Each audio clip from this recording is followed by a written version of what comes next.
only a few stories that make it into all four Gospels. This is one of them, the story of Jesus upsetting the traders in the temple in Jerusalem. Jim Taylor will be dealing with the story itself, but it might help to know a little about the temple that Jesus disrupted. This was actually the third temple built on the summit of Mount Moriah in Jerusalem. Originally, the Jews did not have a temple at all. They had a tent, which housed the Ark of the Covenant, an ornate wooden box which supposedly contained the original stone tablets of the Ten Commandments. King Solomon built the first temple. It was destroyed by King Nebuchadnezzar when the Jews were driven into exile. The second temple was built by a local ruler, Zerubbabel. King Herod built the third temple around and over Zerubbabel's more modest temple. Herod's temple was by far the most imposing building in the city, towering over both his own palace and the Roman Antonio fortress. The temple had several areas or courts.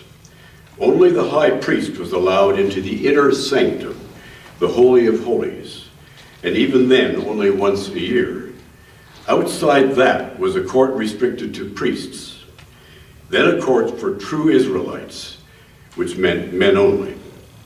Beyond that, a court that women and Gentiles could also enter.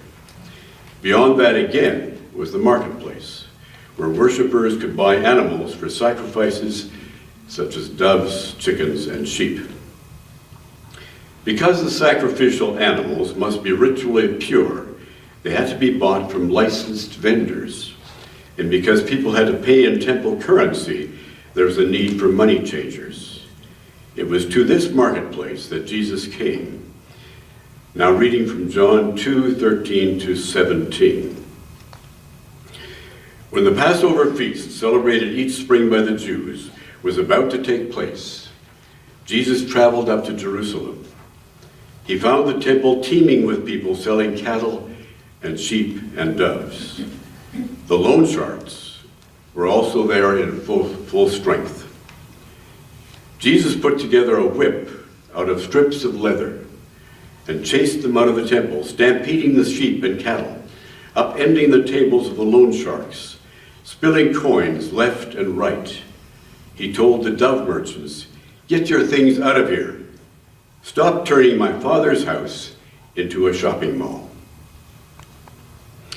May these words open us to the Spirit's presence. And may wisdom come to us this day.